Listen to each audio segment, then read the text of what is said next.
Bueno, un agradecimiento a los organizadores, al externado, a CITPACS, a ámbito jurídico y sobre todo a ustedes todos que tienen la paciencia de aguantarse esta charla después de un día tan largo. Esta charla, les pediría un poco de silencio atrás, por favor.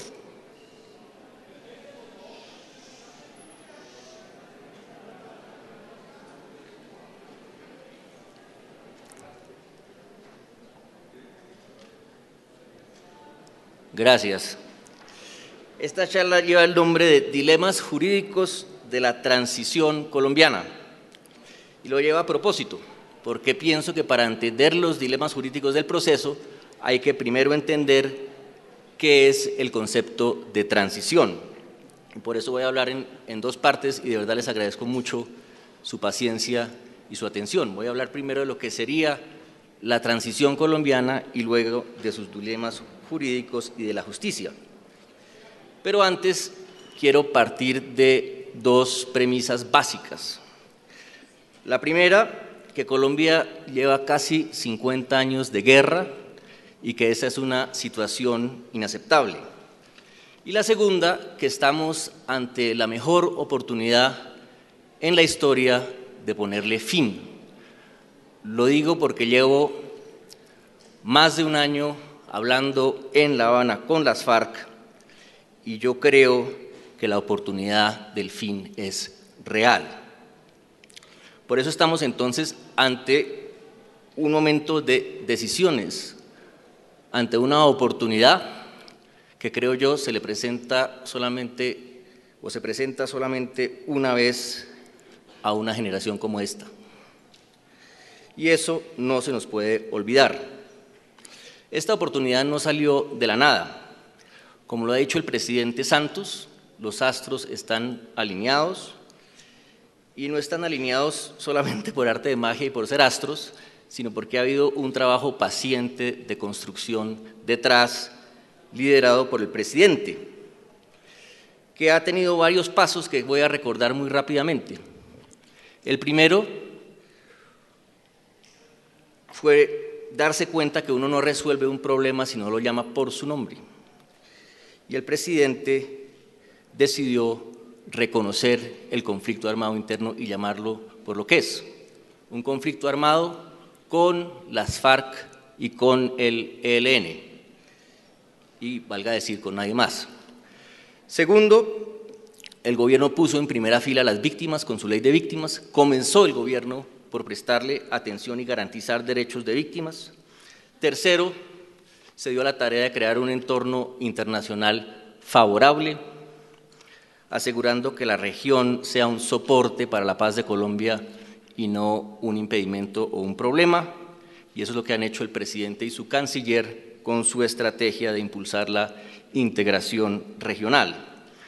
Cuarto, se abrió un espacio constitucional para poder desarrollar una verdadera justicia, una verdadera estrategia de justicia transicional integral, de eso hablaré más adelante. Y quinto, se puso en marcha un proceso metódico para llegar a la paz, un proceso que tiene en su centro la idea de pasar a una fase de construcción de paz, es decir, a una fase de transición luego de la terminación del conflicto. Esta idea de la transición se deriva del primer punto y tal vez el principal de los que acordamos con las FARC el año pasado, que dice que es un acuerdo para terminar, así de sencillo. Si algunos han leído el acuerdo, y recomiendo que lo lean, dice que el gobierno de las FARC dice: hemos acordado iniciar conversaciones directas e ininterrumpidas para o con el fin de alcanzar un acuerdo final para la terminación del conflicto que contribuya a la construcción de una paz estable y duradera. Es decir, una cosa es llegar a un acuerdo, firmar un acuerdo que formalmente pone fin al conflicto, y otra cosa es la fase posterior de construcción de paz. Y de ahí eso tiene unas implicaciones. La primera es que hasta que no se firme ese acuerdo final, formal con las FARC, no va a cambiar nada, no va a cambiar nada en el terreno, no habrá cese de operaciones, no habrá ceses de fuego, no habrá despejes, pero una vez firmemos, la verdad cambia todo porque entramos en una fase de construcción de paz sin armas, sin la presión de las armas, es decir, entramos en la transición. Uno podría decir que ese es el verdadero comienzo de la paz en Colombia. El fundamento de esa transición va a ser los acuerdos a los que lleguemos en La Habana sobre la base de la agenda que se pactó el año pasado, que no son todos los asuntos de la vida nacional, no son todos los problemas del país, son 5 o 6 puntos que tienen que ver directamente con la terminación del conflicto, que de alguna manera son una especie de núcleo duro que hay que resolver, independientemente de qué opinión tenga uno política, ideológica, si quiere sentar unos fundamentos para la construcción de la paz. Esos puntos son ya bien conocidos por la opinión. Está el tema de desarrollo agrario.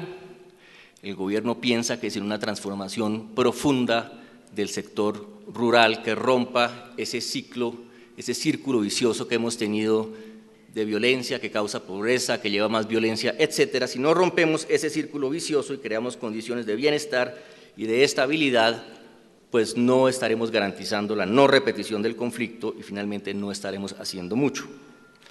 De manera similar con el tema de la participación política que se debatió hoy, todos los procesos de paz en el mundo llevan los exitosos a una transformación de quienes estaban en armas en actores políticos de algún tipo, a eso me voy a referir más adelante, y están los demás temas de drogas, el tema de las víctimas al que me referiré también, y el mismo fin del conflicto, la dejación de armas, etcétera. En sentido estricto, lo que estamos haciendo nosotros, así parezca retórico, no es una negociación, es ponernos de acuerdo en una serie de cosas que hay que hacer, lo que cada quien va a contribuir para poder pasar a esa fase de construcción de paz y de transición. Y les doy un ejemplo, que es el de las víctimas. Este acuerdo tiene por primera vez en la historia de Colombia un punto sobre las víctimas, digo, de los acuerdos que ha habido con las guerrillas. Pero no se trata de negociar los derechos de las víctimas. El gobierno ha dicho, lo hemos dicho insistentemente desde el año pasado, que de lo que se trata es de ver cómo el gobierno y las FARC le van a responder a las víctimas en sus derechos en el marco de la terminación del conflicto. Y así, de manera similar, uno podría decir que la estructura del acuerdo es sentar unos fundamentos, llegar a unos compromisos que permitan a todos poner para entrar a esa fase de construcción de paz. El centro de gravedad, entonces, es esa idea de lo que hemos llamado esa tercera fase, esa fase de construcción de paz que estoy llamando hoy la transición. Se trata entonces de poder terminar el conflicto, firmar un acuerdo para quitar el problema de las armas del camino y poder hacer, poder implementar, poder construir. ¿Y qué quiere decir más precisamente esa idea de la transición? Quiere decir, en primer lugar, o tiene primero lo que uno podría llamar un elemento temporal. Es decir, pongámonos una meta en el tiempo, digamos, vamos en los próximos 10 años a entrar en una fase de transición para hacer realidad todas estas cosas que se están acordando. Es decir, pongámonos unas metas y, aquí viene un punto importante, miremos cómo y con qué mecanismos de excepción en una transición vamos a ser capaces de hacer realidad todas estas cosas que se acordaron. Y no son solamente medidas jurídicas, sino todo lo que implica un esfuerzo nacional de intervención en el territorio, de recolección de recursos a unas escalas que no se han hecho nunca, de fortalecimiento institucional, etcétera, etcétera, para tener un impacto real y lograr una transformación profunda y una estabilización del país. El segundo elemento de esta transición, y tal vez el más importante, es el elemento territorial. Y ahí me voy a atrever a decir lo siguiente: si uno lo piensa bien, con todo respeto del señor alcalde que se acaba de ir, en Colombia no ha habido un verdadero proceso de paz. Ha habido procesos exitosos en el pasado de integración de diferentes grupos. Tal vez el caso ejemplar es justamente el del M-19, su transformación en actores políticos, pero no ha habido un proceso de paz territorial, no ha habido un proceso de paz que logre el verdadero cierre del conflicto, que es la visión, que es la estrategia del presidente Santos. Y ahí creo yo que está un poco el error histórico, de pensar que un proceso se trata simplemente de la desmovilización de unos grupos sin pensar en el territorio, sin pensar en cambiar las condiciones. Pensemos en un ejemplo cualquiera hoy en día, pensemos en una región como Urabá.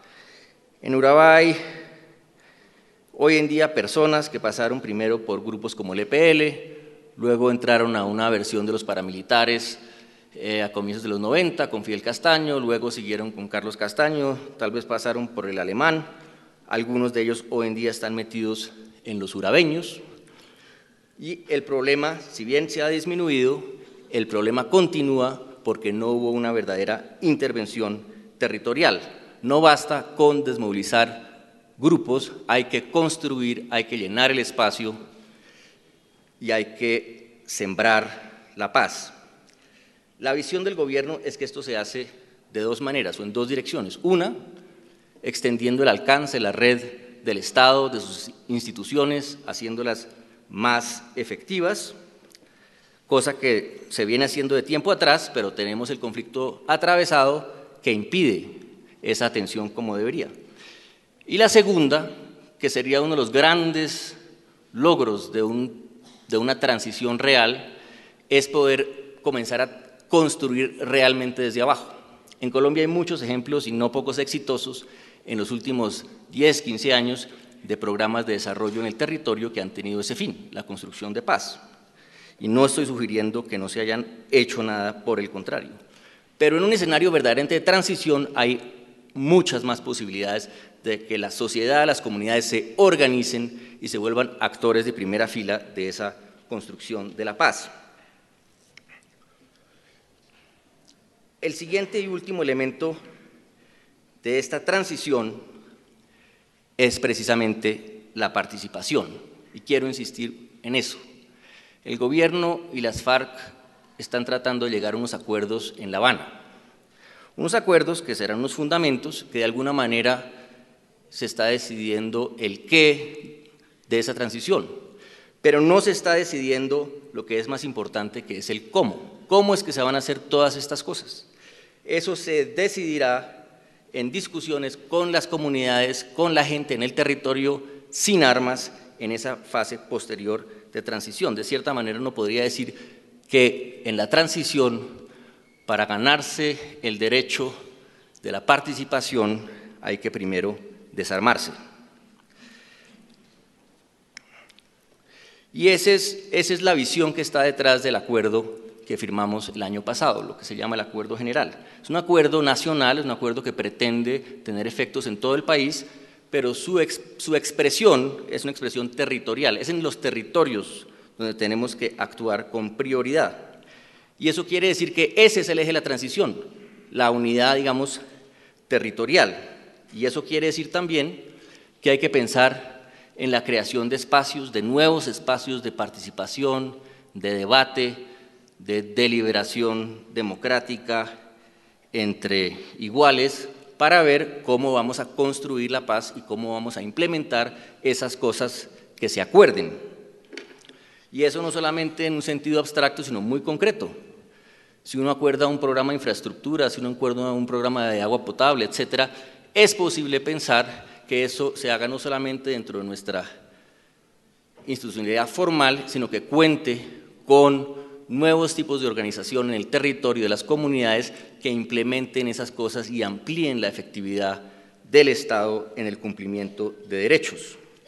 Y esos mismos espacios, además de facilitar, además de garantizar el cumplimiento de los acuerdos, pueden ser también espacios de reconciliación no en el sentido del perdón, que a mi juicio es una cosa que le corresponde a cada quien decidir en su propia conciencia qué piensa, sino de reconciliación en el sentido de aceptación de unas mismas reglas de juego por parte de todos, de reconciliación en el sentido de tener un propósito común de construcción de paz en el territorio. De lo que se trata entonces es de lograr una verdadera movilización de la sociedad alrededor de los acuerdos en una fase de transición, y nosotros pensamos que con recursos importantes, con capacidad de gestión, con instituciones, en un periodo intenso de transición, podemos lograr esa paz en el territorio y ese propósito de un verdadero cierre del conflicto, que es la obsesión del presidente Santos. Ahora bien, paso a la segunda parte, porque la idea de transición, de alguna manera, es una idea también normativa. Uno transita hacia algo, uno transita hacia el cumplimiento o restablecimiento o mejoramiento o fortalecimiento de unas reglas de juego. Y en ese sentido, así como la transición colombiana abarca muchos aspectos, por esa misma razón, el tema jurídico tiene que verse más allá, de manera más amplia en la transición, que simplemente bajo la óptica de lo que nos hemos acostumbrado a llamar la justicia transicional, porque tenemos que, para hacer exitosa esta transición, poner en marcha unos mecanismos jurídicos de excepción. Y por eso, a nuestro juicio, los dilemas jurídicos de la transición colombiana son varios y de diferente tipo. Voy a comenzar con los más prácticos, que a falta de término voy a llamar el problema de la justicia territorial. ¿Qué quiero decir con eso? Es todo lo que hay que hacer en el territorio para restablecer la justicia, para restablecer derechos de propiedad, que se ha comenzado a hacer con la restitución de tierras, pero que en un escenario de fin del conflicto se podría hacer a otra escala y de otra manera. Pero además de eso, en una fase de transición tendremos también que reversar los efectos del conflicto. Por ejemplo, en materia de tierras. El conflicto ha permitido, como es bien sabido, que con recursos ilícitos, con violencia, con despojo, se apoderen de enormes cantidades de tierras unas personas, se despoje a miles o millones de personas de sus tierras, y eso hay que reversarlo. Y para hacerlo hay que tener unos mecanismos ágiles de excepción que sean capaces de hacerlo. En el caso de la restitución de tierras hay un importante comienzo en este momento, pero nuevamente en un escenario de transición eso se podría hacer a otra escala y con otro impacto.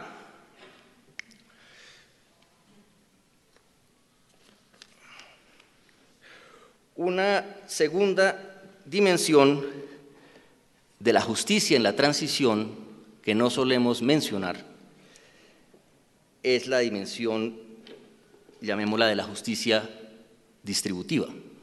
Si a lo que le estamos apostando es a una paz territorial, esa paz tiene que ser inclusiva, tiene que atender derechos de todos, y en ese sentido el gobierno atiende en primer lugar a las víctimas, pero no se puede olvidar de los demás que están en el territorio, no se puede olvidar en estos acuerdos a todos aquellos que no se fueron de sus casas, que padecieron el conflicto, que se empobrecieron con el conflicto y que requieren una atención especial. Tenemos que distribuir, y tenemos que en particular distribuir tierras. La tercera dimensión la voy a llamar simplemente la dimensión de la justicia transicional en su sentido o acepción normal, que es, entiendo yo, la satisfacción de derechos de las víctimas en una transición. Y para eso el gobierno con el Congreso promovió el marco jurídico para la paz. Aquí quisiera primero partir de dos premisas. La primera es que el marco ordena o dice o exige que sea el Ejecutivo quien mediante una ley estatutaria active ese marco constitucional. Y eso no ha ocurrido y no va a ocurrir mientras el presidente Santos no lo decida. Digo eso para decir que toda la discusión que hay en la actualidad por interesante que sea, es necesariamente pura especulación. El gobierno no ha tomado una decisión ni se ha presentado un proyecto. La segunda premisa es simplemente recordar que dentro de esa especulación, que desafortunadamente no es toda de buena fe, se usa y se abusa del concepto de impunidad. El concepto de impunidad tiene que estar referido necesariamente a la satisfacción de derechos violados, de derechos de las víctimas, en el caso de una transición de víctimas de un conflicto de 50 años. Y nosotros pensamos que es un error histórico concentrarnos simplemente en los victimarios. En el centro de atención de esta dimensión de la justicia tiene que estar la satisfacción de los derechos de las víctimas, que es lo que propone el marco jurídico, o lo que obliga un máximo de satisfacción en la transición hacia la paz. ¿Y eso cómo se va a hacer? Entiendo que esta mañana se debatió no poco sobre ese tema, no voy a recordar los elementos del marco, su insistencia en que esto es un sistema de excepción, su insistencia o su garantía, su constitucionalización de los derechos de las víctimas, la propuesta que hace que la solución sea una solución global que incluya a todos quienes hayan participado en el conflicto. Quiero solamente insistir en el aspecto de la solución integral, que es el centro del marco realmente y lo que tendremos que hacer en materia de justicia. Una solución integral en materia de verdad, justicia y reparación, por una parte, pero también integral en el sentido de que permite abarcar el máximo de violaciones que se hayan cometido en este medio siglo de violencia, que fue la discusión que tuvimos el año pasado. Quienes insisten en lo contrario, en pensar que se puede investigar caso a caso los efectos, las violaciones de 50 años de guerra, francamente se están diciendo mentiras. Ahí lo que vamos a encontrar al final es una impunidad de facto. Sabemos ya que de esa manera nunca vamos a llegar al fin y tenemos que hacerlo de manera más inteligente. En lo que toca a la satisfacción de los derechos de las víctimas, el gobierno ya comenzó con la ley de víctimas, pero otra cosa es lo que se puede hacer si firmamos un acuerdo final y entramos en una verdadera fase de transición, que nos daría una oportunidad extraordinaria para poner en marcha esa estrategia integral en todos sus aspectos. En el aspecto de verdad, uno podría decir que en Colombia no nos falta conocimiento, y se produce mucho conocimiento, eso lo hace todos los días el Centro de Memoria Histórica, pero sí nos falta mucho reconocimiento de lo que ocurrió. Y nos falta también esclarecimiento de los casos de violaciones puntuales. Son miles los secuestrados, las familias de secuestrados de desaparecidos que no saben qué ocurrió con sus seres queridos, y una fase de transición tiene que llevar necesariamente a que se sanen esas heridas, sin lo cual una sociedad, como se discutía ahora, no puede funcionar. En materia de reparación, el gobierno está impulsando un programa de reparación muy ambicioso, pero nuevamente, si tenemos paz en el territorio, son otras las cosas que se pueden hacer, además de programas administrativos de indemnización, en materia de reconocimiento de derechos de las víctimas, en materia de una atención integral, en materia de unas verdaderas garantías de no repetición. Y en materia de justicia, en el sentido penal de la palabra, voy a decir solamente lo siguiente. Lo primero es que en el caso de las guerrillas que están en conflicto con el Estado, en el caso de las FARC y el ELN, a diferencia de los paramilitares, no partimos del cero. La justicia colombiana ha sido implacable con estos grupos. Las personas con las que conversamos en La Habana tienen casi todas docenas ya de condenas, de órdenes de captura, etcétera. Eso simplemente para decir que en Colombia, en lo que tiene que ver con las guerrillas, la justicia ha obrado. ¿Cuál sea el tratamiento en una fase de transición? Va a depender justamente de esa estrategia integral, de una estrategia que satisfaga a las víctimas, que se va a discutir democráticamente en una ley Y va a depender también de lo que estos grupos, de lo que el ELN y las FARC, el ELN si eventualmente en algún momento se une a este esfuerzo, va a depender de lo que estos grupos estén dispuestos a hacer para o frente a sus víctimas. Lo que no se puede decir ahora, cuando ni siquiera se ha presentado esa ley, es que habrá impunidad. Y estamos presenciando un espectáculo en unos casos de buena fe, pero en otros, hay que decirlo, de una serie de personas que yo llamaría punitivistas de última hora, que uno lee hace 10 años estaban apoyando amnistías para grupos paramilitares y hoy quisieran ser la Inquisición. La posición del gobierno en este tema es muy sencilla. En Colombia no habrá una amnistía general para estos grupos. La única posibilidad es una estrategia integral de justicia transicional en la que todos van a poner que tener y que tendrá necesariamente que enmarcarse en las obligaciones internacionales del Estado colombiano. Esta estrategia integral tiene también, y voy a decir solamente una palabra al respecto, consecuencias para la discusión de la participación política de estos grupos. Aquí hay que distinguir dos niveles.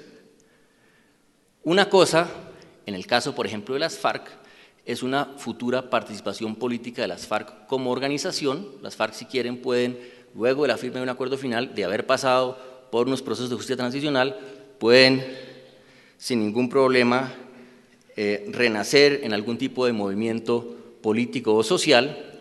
Eso no tiene ningún impedimento. Pero los individuos, los miembros de las FARC, tendrán que ver qué pasa con estos procesos de justicia transicional antes de saber si pueden participar y cómo. Y esa decisión nuevamente está en el futuro y dependerá de esa ley. Termino simplemente mencionando una última, llamémosla dimensión jurídica de esta transición, que es el problema de la referendación. La decisión del presidente Santos y lo que acordamos con las FARC es que un eventual acuerdo final tendrá un mecanismo de referendación popular. Eso quiere decir que todos los ciudadanos podrán salir a votar y decir sí o no les gusta el acuerdo al que se ha llegado, que es una oportunidad que, entre otras cosas, deberían explotar quienes intensamente están haciendo hoy en día oposición. El día de mañana está abiertas las puertas para que hagan una campaña y digan no nos gusta esto, como ocurre en cualquier democracia. Y esa referendación tiene dos aspectos, un aspecto político, un aval de la población, y un aspecto también jurídico, la naturaleza jurídica de ese instrumento, que es una cosa que en este momento está en estudio. Pero al respecto quería simplemente decir que el instrumento para referendar unos acuerdos no es una Asamblea Nacional Constituyente. Uno no hace una Asamblea Nacional Constituyente para refrendar un acuerdo de paz, ese no es su propósito. Por el contrario, la lógica de este proceso ha sido de alguna manera cumplir con la promesa de la Constitución del 91, poner esa especie de último eslabón y concentrarse más que en leyes, más que en discusiones constitucionales, en una verdadera transformación de la realidad que permita materializar los derechos consagrados en esa Constitución. Termino diciendo simplemente lo siguiente. Quiero insistir en que estamos ante una oportunidad real, a mi juicio una oportunidad única, tal vez la última oportunidad de poner fin de manera organizada al conflicto armado en Colombia.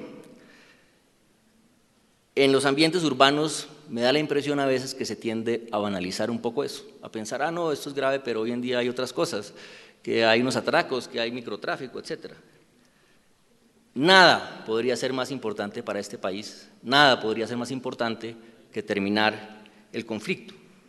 Y para eso requerimos, y tal vez aquí como gobierno tenemos que hacer un mea culpa de una falta de comunicación, tenemos que empezar a movilizar a la gente en torno a ese propósito y a tener claro que lo que estamos apuntándole es a esa fase de transición, no a un proceso. El gobierno no está interesado en estar hablando con las FARC en La Habana per secula seculorum, ni siquiera per secula seculorum. El gobierno quiere hablar con las FARC en La Habana más de este año. El gobierno lo que quiere hacer es llegar a la firma de un acuerdo final que nos permita entrar en esa fase de transición y de construcción de la paz. Esa es la obsesión diaria del presidente Santos. Una fase de transición en la que yo creo que todos vamos a tener que poner, una fase que no va a ser fácil, que puede ser dolorosa, pero que es la mejor opción que tenemos de encontrar un fin digno para todos, insisto, un fin digno para todos a esta guerra de 50 años. Muchas gracias.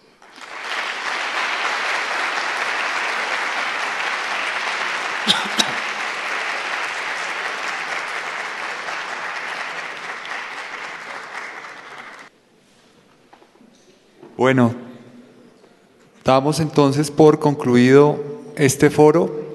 En nombre del doctor Juan Carlos Henao, de CIDPAC Colombia y de Ámbito Jurídico y de Legis, les agradecemos a todos su amable asistencia. Una feliz noche para todos y muchas gracias.